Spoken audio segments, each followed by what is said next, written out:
What is going on? I want to welcome you from half court for today, Wednesday, February 21st. Recording this one live. I am one of your hosts, Sean Murphy, alongside the Italian Stallion, the host of Crunch Time with Jeff Iafrate and Booner.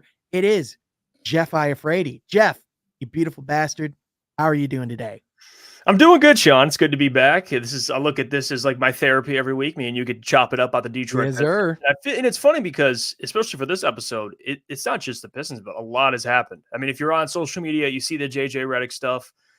You see the All-Star events, which I have my own opinions about that. You got to see Sabrina versus Steph in the three-point competition. That will cause the stir in social media. So it's a perfect time to do this, Sean. I'm excited. Yeah, 100%, man. There was a lot of stuff over the last week that's gone down. Even though the NBA was technically on a break, there's definitely never a break when it comes to the NBA. So we're definitely going to be talking about that. But first, this is From Half Court, where each and every week we talk all things Detroit basketball. Normally, we're joined by our boy Troy. However, he is in Arizona on vacation. Shout out Living it to up. our 100%. By the way, he speaking of All-Star weekend, he got to go to a lot of the festivities, and like he attended the All-Star practice, which compared to the game, like insanely good deal. Like I think he only paid like $10 for the tickets. And then for all intents and purposes, I'm gonna save a lot of the stuff for Troy to tell on next week's podcast when he joins us back. But all I'm gonna say is the players that he's ran into included Walker Kessler, Matt Barnes, DeMarcus Cousins, and he shared a flight with two of them. So that's a hell of an experience. Troy always just finds himself in fascinating positions. But anyway, if you like this podcast, if you like this video, subscribe to the channel, hit that mother notification bell so you don't miss any of the content we got going on. But also, be sure you follow my guys on social media. You follow my guy Jeff on X at Jeff Iafrate. But more importantly, be sure you go and check out, again, Crunch Time with Jeff Iafrate and Booner on YouTube. Give them a subscribe. They are live Monday through Friday from 8 p.m. to 10 p.m. Great content, especially if you're a football fan, Detroit sports fan. Great content over there. But you can also follow me on X at Sean Half Court, and I do all my stuff here. So if you subscribe, you get that already going. But Jeff, you alluded to a lot of it. There's a lot to talk about. I don't want to give the All-Star weekend too much energy in this podcast because I think it deserves about as much energy as the players have given the All-Star weekend over the last few years. Obviously, the league made it a big priority this season. Like, we're not going to have a repeat of last year's All-Star game. Like, like Joe Dumars, Adam Silver, even players like Larry Bird, Julius Erving went into the locker room before the game and were like, "Hey guys, let's have a competitive All-Star game. Let's go out and let's play hard."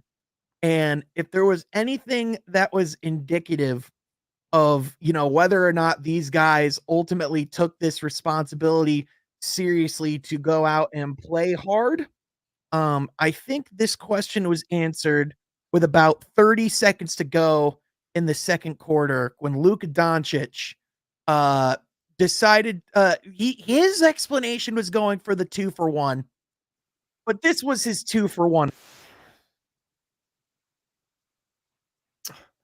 He did that with over 30 seconds left on the clock. Just chucked it up. And Luka, who, by the way, is actually like a bucket when it comes to like a lot of these trick shots. So like you would think he would actually have a better luck like with actually like letting that go in. That was not even close. And listen, I know that, like All-Star weekend for a player, it's an honor, but at the same light, it takes up your break and you're, being put to a lot of work with media, charity events, sponsorships, endorsements, all that type of stuff. But again, I don't know why it's kind of like the double expectation of players want these All-Star, nods and honors to be on their resume. But when it comes to like the game, they don't want to necessarily do that piece of it. It's kind of like you can't have your cake necessarily and eat it too. You know what I mean? Yeah. And I think Kobe, that clip came back into the, circulation on social media of him having that interview, RIP Kobe. And he talked about how he's seen UCLA pickup games that are more competitive. And the biggest point, though, that he made on that podcast, and it's something that it stuck with me ever since that clip came out, is fans are robbed of arguably the best, not even arguably, the best pickup game ever. You get the best players on planet Earth, 2 teams, and they play. Yep. And the fact that they don't take it serious, like I get it to a certain extent from the player's perspective. Like, you listen, I don't want to get hurt. It's the All-Star break. We're here. We're just having fun. It's a break. But look at it from the fans' perspective. Like, as we are, even as media, you're robbed of watching the best pickup game on planet Earth against the best players. And you'd think, at least, when you take Kobe's mentality, that going into that game, you'd think, okay, even for a guy like Anthony Edwards or players like that play with a certain mentality, it's like, I want to win this game. Yeah. And it just isn't the case. It's actually became, to me, unwatchable. I don't even tune into the All-Star game. It was my favorite event to tune into on All-Star weekend, besides the dunk contest, which RIP the dunk contest after Zach LaVine and Aaron Gordon. But yeah, the fans are robbed, Sean. They're absolutely robbed. Obviously, the All-Star game is an event that is, kind of geared more towards like kids. And it is kind of that wonder of seeing all the, like the mega stars, get together and compete and show like the best of the best. But it's not like this is a foreign concept of something we've never seen before, right? Like back in the 80s, back in the 70s, like as you're alluding to, this used to be like a really competitive game. You guys used to show out. And obviously back then the NBA wasn't as big of a product. So the All-Star game was a big way to, bring attention to the league. Whereas, ratings did go up this year. And, I'm sure overall financially, the NBA was not struggling by any stretch of the imagination after this event. But I mean, especially when it's like the first weekend after the Super Bowl's done, everybody's, shifting their eyes away from football to basketball. In the first game that a lot of people might be tuning into this season featured a lot of that. I mean, obviously we know to expect different in like the playoffs or like in regular season basketball, but it's just who does this benefit really at the end of the day? Mm-hmm. Because it doesn't benefit the fans because it's a garbage product. It doesn't benefit the players because they definitely don't want to be there. And it's apparent you can literally track the flights after the game of all the private jets leaving to go to Cabo, going to, like these islands to get their vacation for the rest of the break. And it's clearly not good for the league because we're all talking about how dog this event was. So either there needs to be some like clear, like reform of what this game is, maybe go more into like the Rising Stars format where you have like, you play to 50 and you split the guys up into like teams. And instead of playing a full like regulation game, you ask them to be competitive in like a short window. But even then, it's pretty much what we were asking for anyway. It was just compete in the fourth quarter. And they still won't do that. And I don't even know if like paying these guys as an incentive is the way to fix it. Yeah, it's not. I mean, you're trying to convince millionaires. I mean, even if you put a prize pool of money, like it's not like the in-season tournament where, like Dame, mentioned when they were trying to make the run, like I want to win this for the guys that don't make as much as we do. All these guys make money, so that you can't even do it a financial incentive. I mean, just to compare it to the Pro Bowl, I at least understand the Pro Bowl, although it's a problem because no one wants to watch flag. But at least those guys play, and it's a physical sport, so I get the injuries. Like the NBA, the only I guess competitive incentive you could throw in there, maybe give these guys a reason to play hard, is the only thing I can think of is if you do USA versus Europe. If you make it countries, maybe, because then guys are playing for pride, playing for their countries. But other than that, there's nothing. Like I don't know how you fix it. Really, you need a player like LeBron, not just to talk about it, and I love LeBron, but to talk about it after the fact and say, yeah, I don't know what the problem is. Instead of doing that, Kobe Bryant would be talking to the players and be like, all right, guys, straighten up. Like we're gonna compete this game. Like someone to be a vocal leader to talk to the rest of the players. Because quite frankly, I mean, like I said, the All-Star game, it's already been decaying. It's already been a dying product. But at least you had the three-point contest. At least you had the dunk contest. But the three-point contest, to me, was saved by Sabrina competing against Steph Curry. Like, I wanted to watch that. 1,000%. The dunk contest is dead. I mean, I know Shannon went off on First Take and mentioned the Kai Cenat. He's sitting in a chair, and he's already 5'5"? Yeah, he's like 5'5", and in a chair, he's like under 4 feet tall, What are we maybe. doing? We saw Obi, like, didn't we see literally like the same night Obi Toppin's brother jumped over Shaq? Like, or am I mistaken? Like the, it's like, what are we supposed, and listen, all the credit of the world to Jaylen Brown for even participating, because he is the first all-star in 6 years to do the dunk contest. So the fact that he was even there at all is, salute to him, because that is an anomaly. And he straight out said, like, players don't want to get memed. They don't want to look bad. And there is the element of the fact that it's not like back in the day where, you do the dunk contest. Obviously people see it at home, but it's not like people could talk about it until they go to school the next day. And by then they probably already forgot about it. Right. Whereas in the moment, if you mess up, it is going to be all over the internet. And so I think honestly, and listen, the dunk contest is like part of what got me into basketball. It is one of my favorite events ever. Some of my favorite memories from childhood is watching some of the battles in the dunk contest, like Nate Robinson, Zach LaVine, Aaron Gordon, Dwight Howard. Like I think we have seen some awesome dunk contests. Clearly, I think it's dead. And I think they should just stop pretending. If you have to fill half of your dunk competition with G League players when the G League already has their own dunk contest, you have a problem. Yeah. Mac McClung is carrying the dunk contest. This is his biggest day of the year for him. And he's running out of dunks. So there's another problem. But I mean, like you said, what we've been spoiled with, right? Like the Zach LaVine versus Aaron Gordon. I mean, even before that, Blake Griffin jumping over Ikea. Yeah, Dwight Howard raising the rim, like with the Superman cape, like all the things that just comes to mind. Yep. Since Aaron Gordon, Zach LaVine, there's nothing that has stuck in my head. Nothing that's memorable. Besides, I mean, Mac McClung, I think, was a big shock because he's a 6'1" white dude who's jumping out the gym. Like that has my intention. But yeah, I would agree. I think the only thing really, 3-point contests will never be truly dead because of the shooting, the level of shooting in today's NBA. Like that, they're always going to be shooting. And then you had Sabrina and Steph. But yeah, the dunk contest, it's disappointing. Like it's what I look forward to seeing, even when the Pistons are bad. And I find myself watching half the games I usually do, but I'll tune into All-Star Weekend, and man, it was disappointing. It was a failure. Even though the numbers came out and said that more people tuned into the All-Star game. I don't know about that. I don't know if Sabrina and Steph had something to do with that. It's something because a lot more women and of course WNBA stars were there. I don't know how that's even possible that the viewership went up. Like the product is still garbage, so that doesn't make sense. Yeah, I think at this point, to me at least, it's pretty clear that the highlight of All-Star Weekend, or the best product at least, is either the 3-point contest or the Rising Stars Challenge, because those guys actually show up and compete.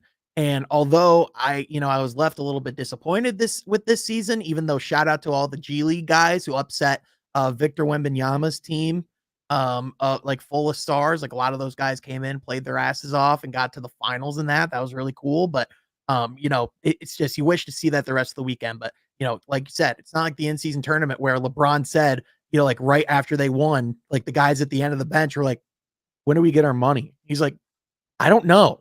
Like, we just won. And like, that's like literally half of what those guys are getting paid that year. Whereas if you're an all-star, you're at least making $20 to $30 million, at least.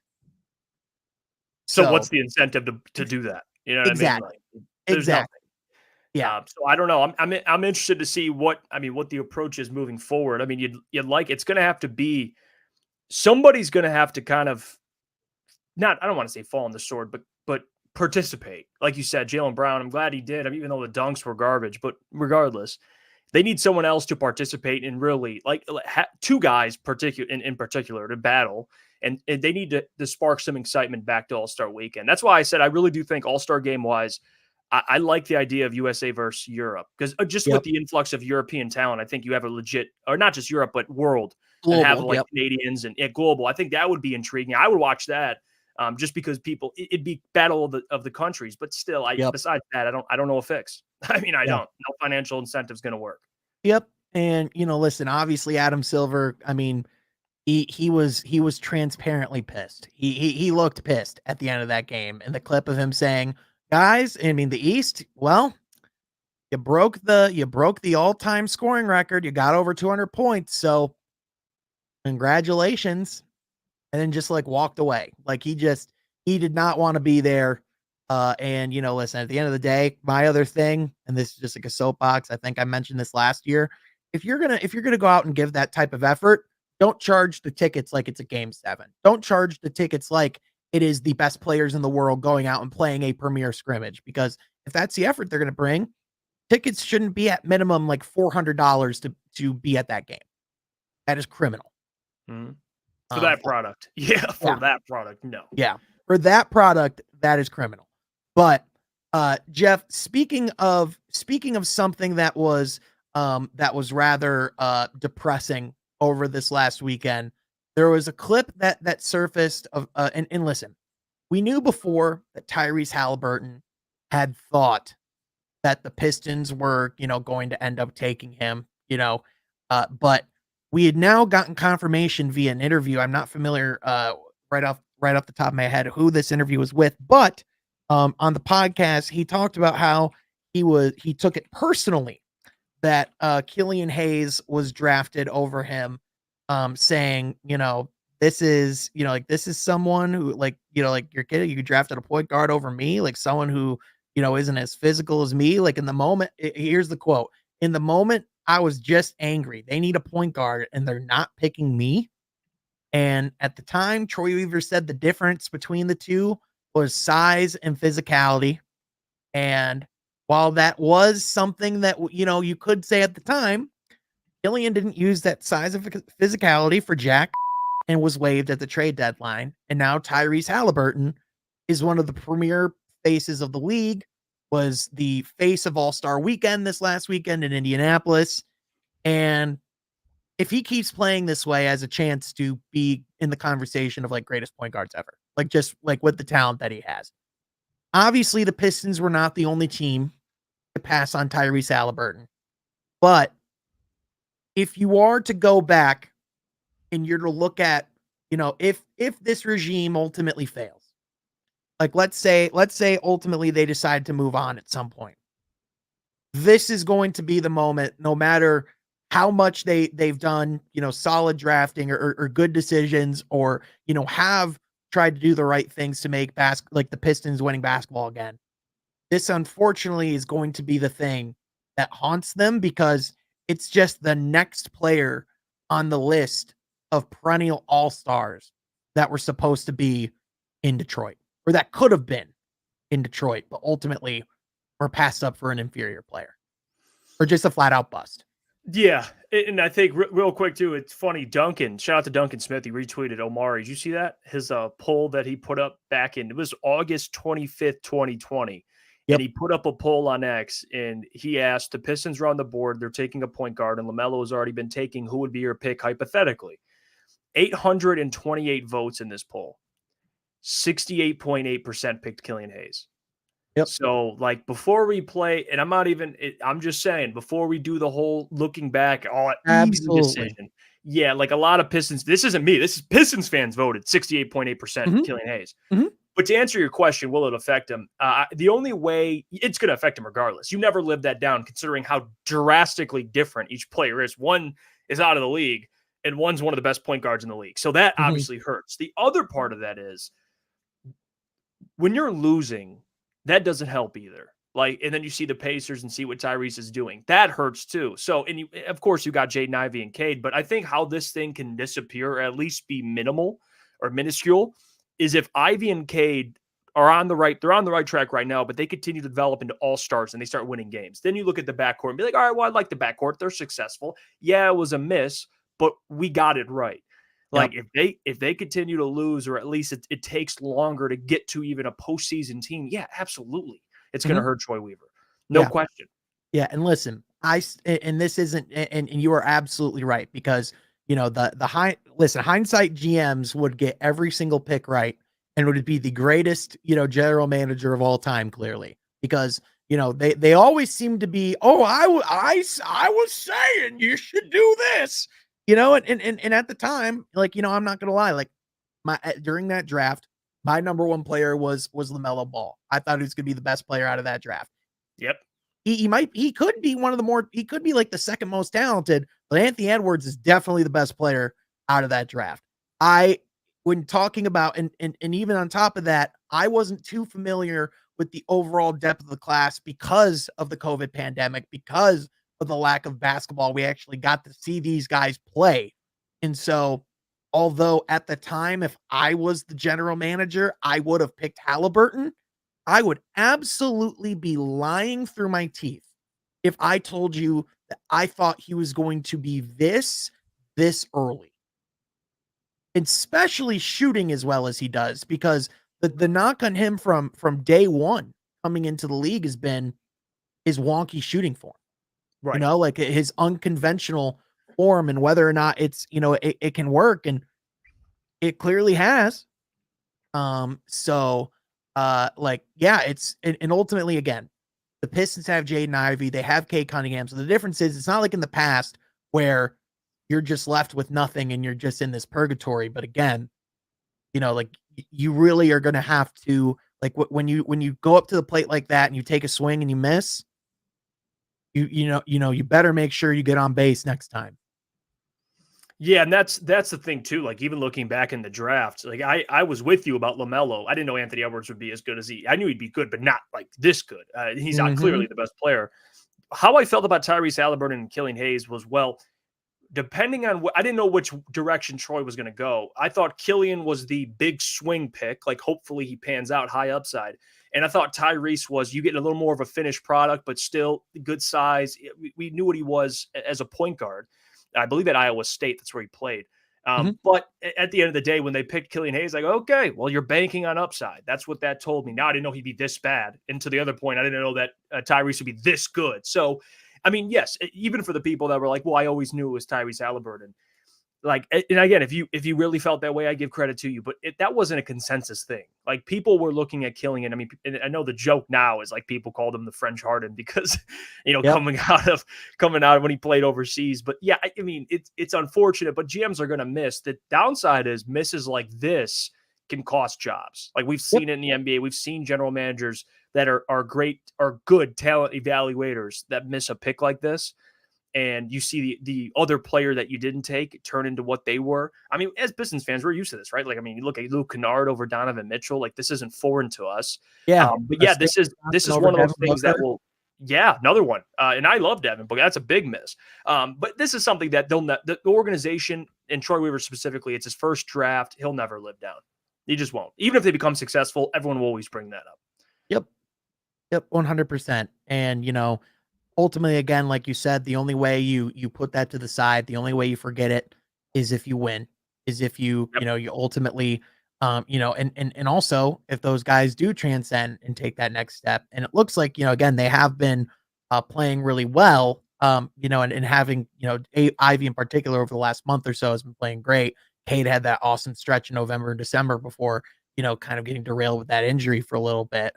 But, now, like, they like, the pressure cooker is very much on for, not only the rest of the season, but also just for what they do in the off season, what they do leading into next year. And like, Monty was asked today, like, what the goal is. And he said, well, I'm not going to be throwing certain combinations on the floor just to see how they look. We're done with that. We'll be competing. So, this isn't like last year where, it's about draft positioning, and where it's about, like, who can we get in the lottery to, come in and supercharge this. It's, we got to start, you got to start turning the tides and building some momentum, and changing, like, what this culture has been. Mm-hmm. It starts with, I brought this up last podcast too, and the thing that frustrates me watching is how deep they go in their bench. And I Yep. think that was part of the development part that Monty was speaking about, like letting guys play. That bench, that bench should be cut to 4 or 5 guys, 5 at the max. I mean, they're playing Mhm. 6, sometimes 7 guys off their bench. Like, that is, I love that Asar's playing while he's starting. And of course, with Isaiah Stewart, we'll see what happens there. But I don't mind where, how Cade and Ivy are playing, Duran. Like, that stuff's going to work itself out. But it really comes down to who you're letting, when they figure out really who's your bench unit, who are Yep. the guys coming off your bench. Like, Sasser needs more minutes. That's obvious. Yep. And I think he's not getting enough minutes. Like playing guys like a James Wiseman at times, or when you're letting out Imude, who again, he's fine, but he shouldn't be playing consistent minutes. So I think that's Mhm. what Monty means by that. Is kind of tightening up the bench, and I think rightfully so. I laughed about their focus is to win games. I mean they'll try at least, but yeah, you got to tighten up the rotation, and I think Monty knows that.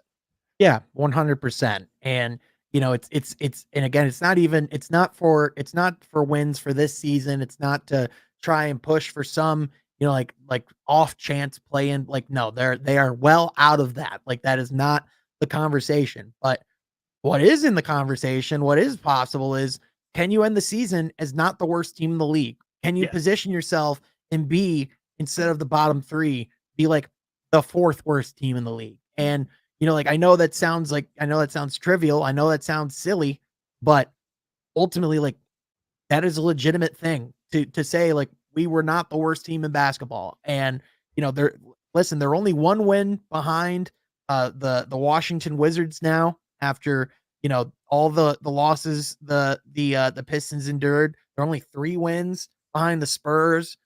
They're 7 behind Portland, so they'll have some work to do there. And they're 5 behind Charlotte. So it is not impossible for them to, you know, have a stretch down the season where there are a couple games like under 500, and they end up somewhere, a little bit better in the standings. And I think that is something that they can genuinely, like, put as like a beacon of pride of, we aren't the worst team in basketball. We are not supposed to be the worst team in basketball. Yeah, can you go, and they already did this, but moving forward, you want to see 10, 15 game stretches, like a 10-game stretch where you're 3-7 or Mhm. 4-6. Like you start to see, okay, they're stringing along some wins here during this stretch. Like you're not asking for this team to, quadruple their win total towards the end of Right. the season, but at least show improvement. And that starts by simply winning games. I mean, you could play well and lose, and you could take certain things out of it. But like you said, being the worst team in the league, it is what it is. Like you're the worst team in the NBA. No one cares about injuries. No one cares Yep. about anything.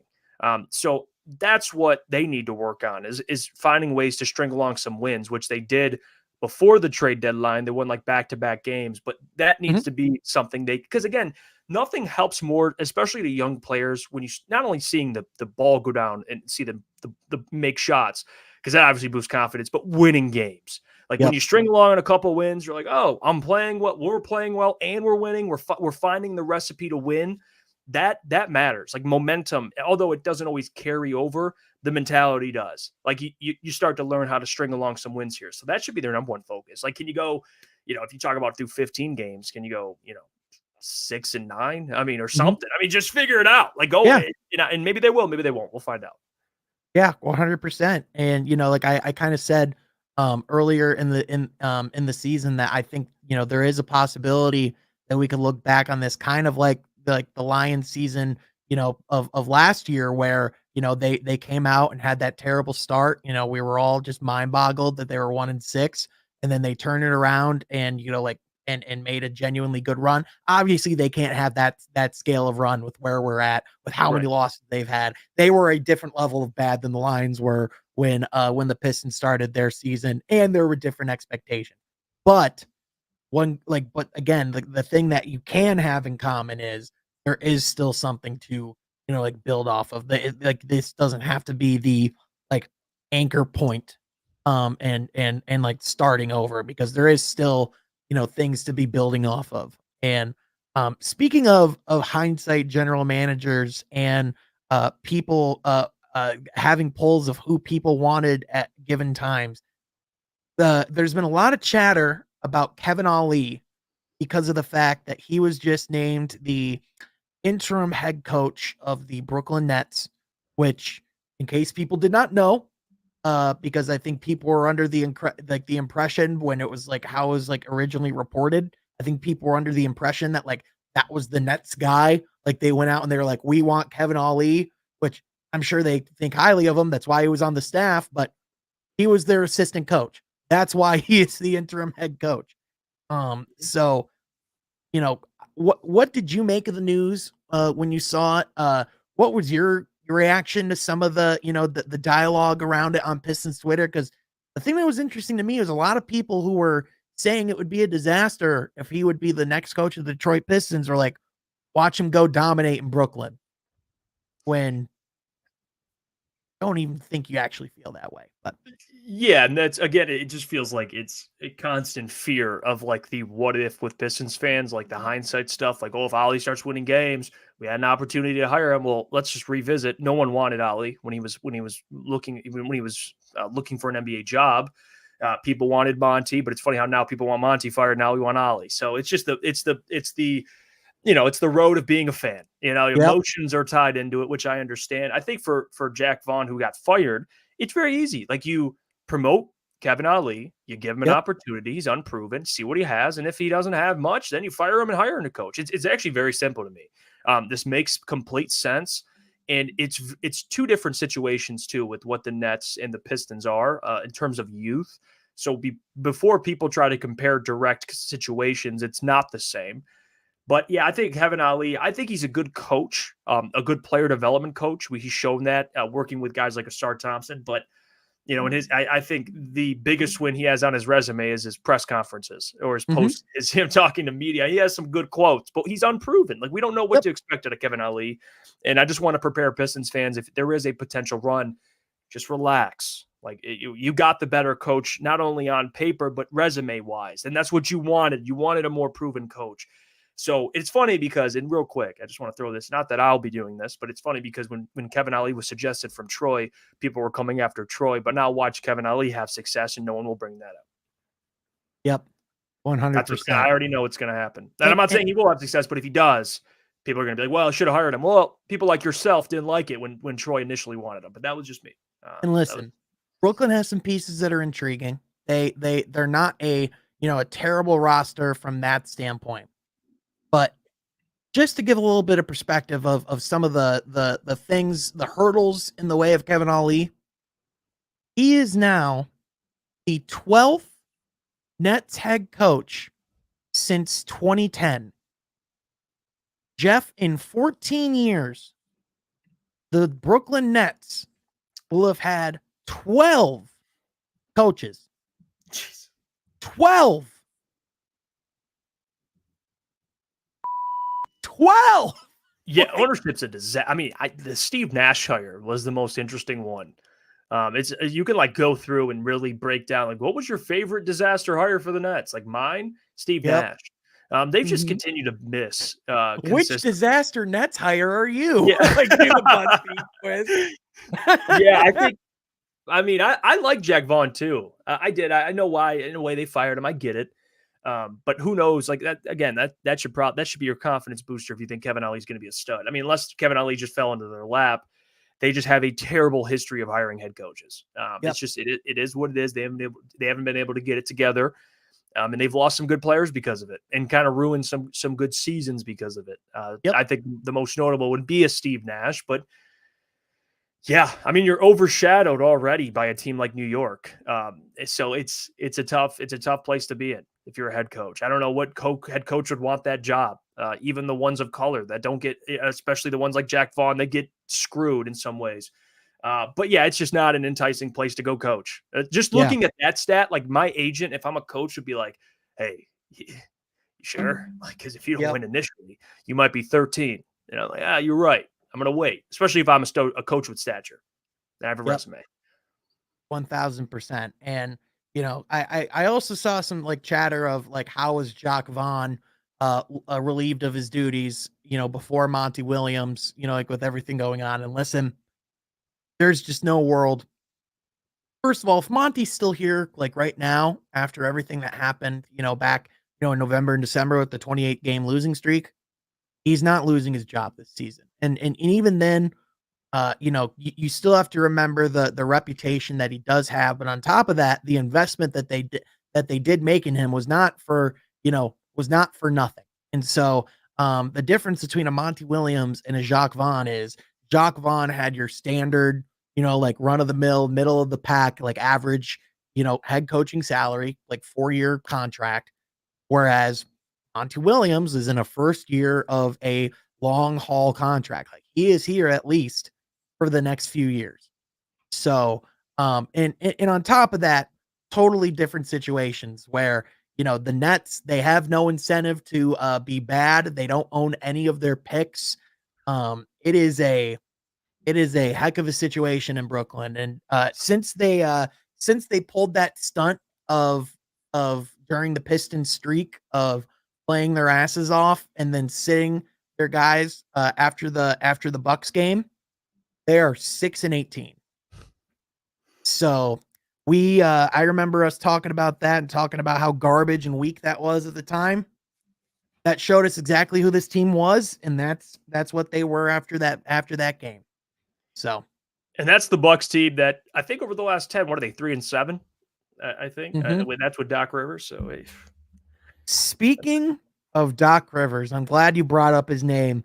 JJ Redick went on First Take the other day, and this was, JJ Redick all over the news this week. He talked about how Doc Rivers was taking credit for James Harden's success with the Clippers, saying, "Oh, I talked to the Clippers. They called me, and I told them it would have been a perfect fit. I saw it from the beginning," like kind of just like, kind of brushing it and making it look like Doc's like a genius. Well, whereas in reality, JJ's saying, how is it that every situation he goes, he always finds a way to blame someone else. It somehow always isn't his fault that he still keeps getting in these situations. He's talking about how, during the All-Star break, there was that interview where Doc was like, I told the Bucks owners, I was like, I don't know what you're doing. I don't know why you're doing this. And they were like, well, we did it. He is fired, so we want you. I have respect for Doc Rivers as a man. His resume as a coach over the last 10 years have not matched the reputation that he originally has garnered. What are your thoughts on the Doc Rivers situation? And how do you think that's going to be playing out in Milwaukee? Because they're paying multiple head coaches too. Remember, they're paying Mike Budenholzer still because they fired him. And now they fired AJ Griffin, who is the beginning of his 5-year contract. And now you just signed Doc to a 4-year deal himself.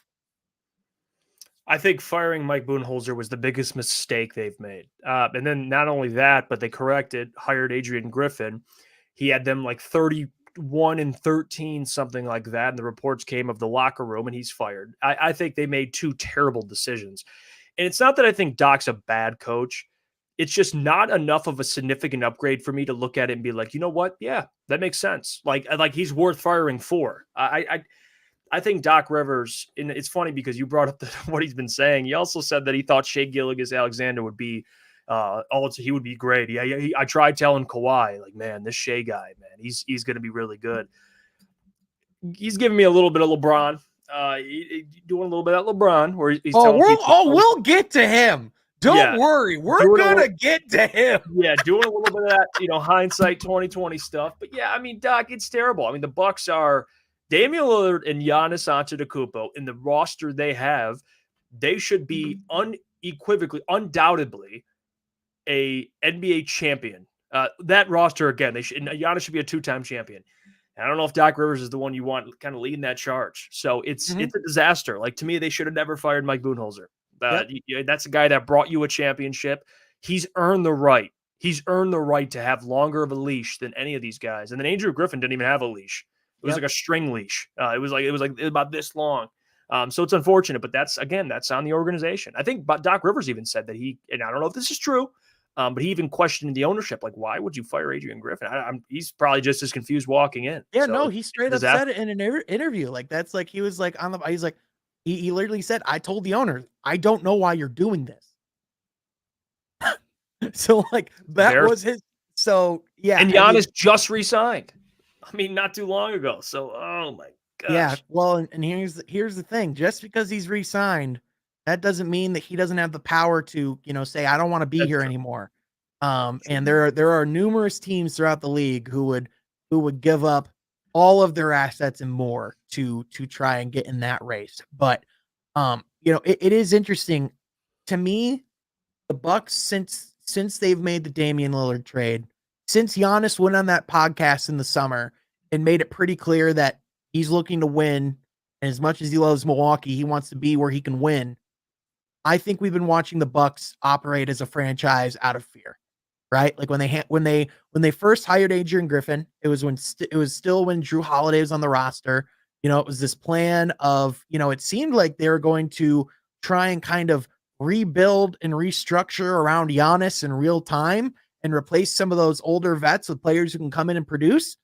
I think those comments spooked the living out of Milwaukee, and they said, well, we have to win now. We have to appease him now. And it's pretty clear the only way we can do that is by going and getting him a star. What star's available? Damian Lillard.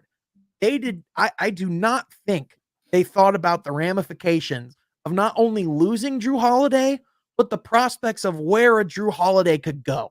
Because the second Drew Holiday got traded to the Boston Celtics, it completely compromised whatever game plan they had as far as getting to a championship, because there is no world that especially if they're keeping playing like this, that the Bucks are going to beat that Boston team 4 times, especially if Drew Holiday is healthy, if he's defending Dame, and if Dame's going to be on the other side too, because he's going to be targeted in that series like no tomorrow.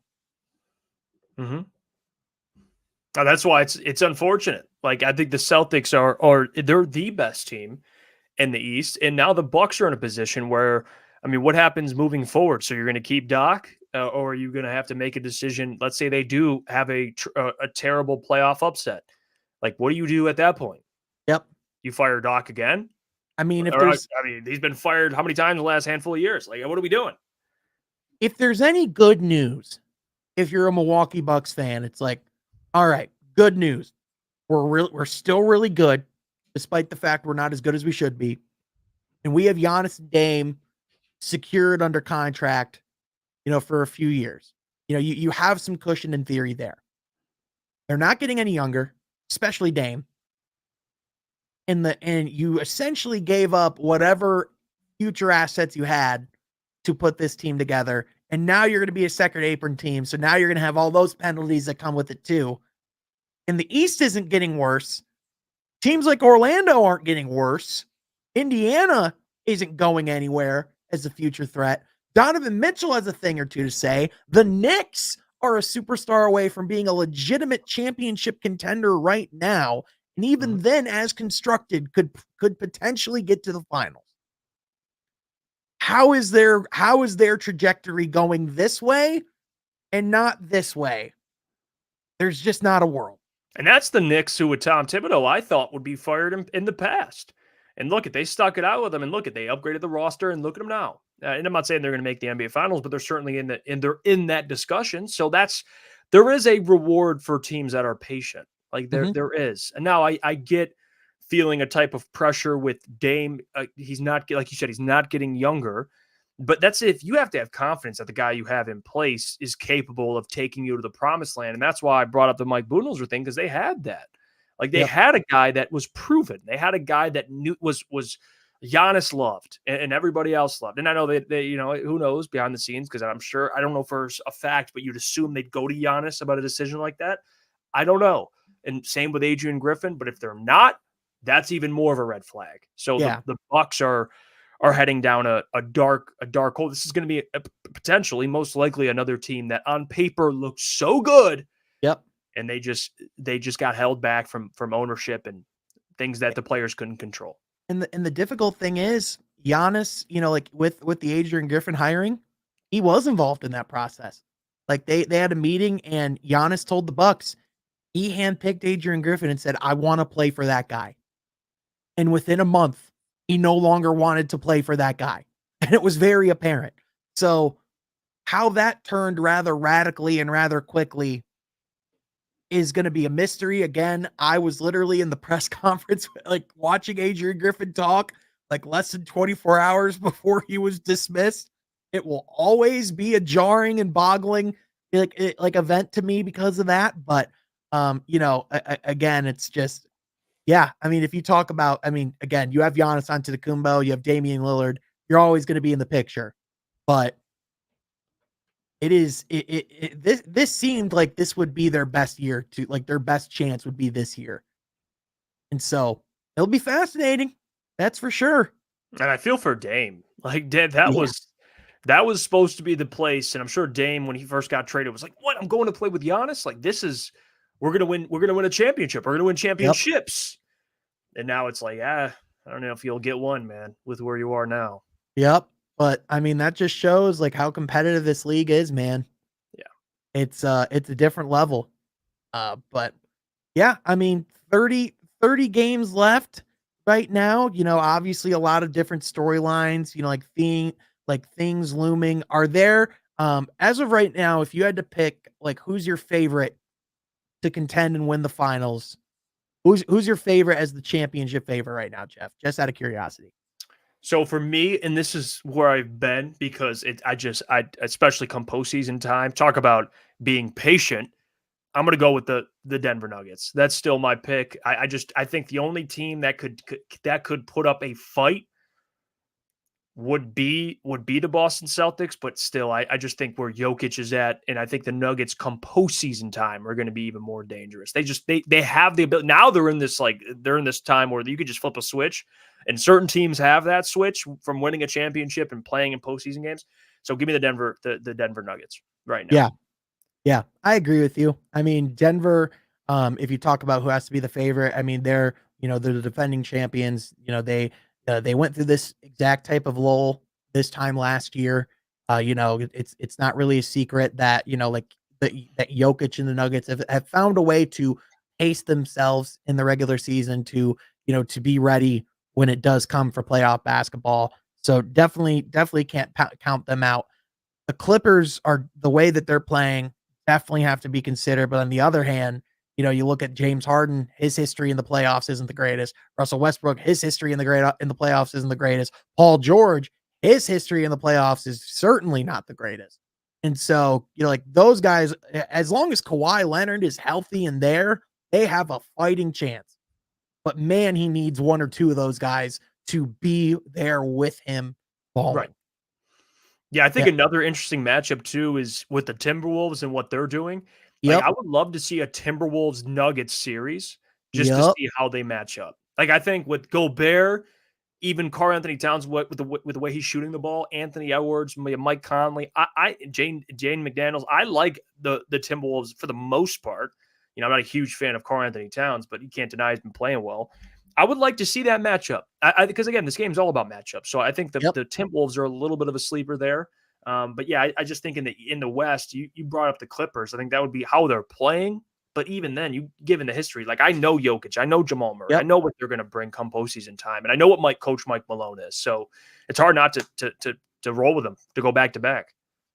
Yeah, 1,000%, especially if they're healthy, if everyone's there, like the Jamal Murray, especially playoff Jamal Murray. We forget playoff Jamal Murray is a different cat. That guy, like when the lights get brightest, he turns into a different player. And like this isn't a one-time thing. He did this in the bubble. He's done this every time he's played in the playoffs. So dude is an absolute bucket. So absolutely, like these next couple of months are going to be some phenomenal basketball. It's going to be really fun to watch. Obviously with the Pistons, even though their relevancy isn't going to be there in the bigger picture of things, again, the thing that they have to do is make a statement, go down the stretch and prove that things are turning. So it'll be fascinating to watch, but nonetheless, Jeff, it'll be fun to talk about it all right here on the podcast. Appreciate you as always for being here and for being the the best co-host your boy can ask for. And again, be sure you go subscribe to Crunch Time with Jeff Iafrate and Booner with the fellas in the chat. Check them out tonight at 8:00 Eastern on YouTube. And with that, I want to thank you so much for tuning in. This is From Half Court, where we talk all things NBA basketball and Pistons. We'll catch you guys next week. Be sure you're subscribed.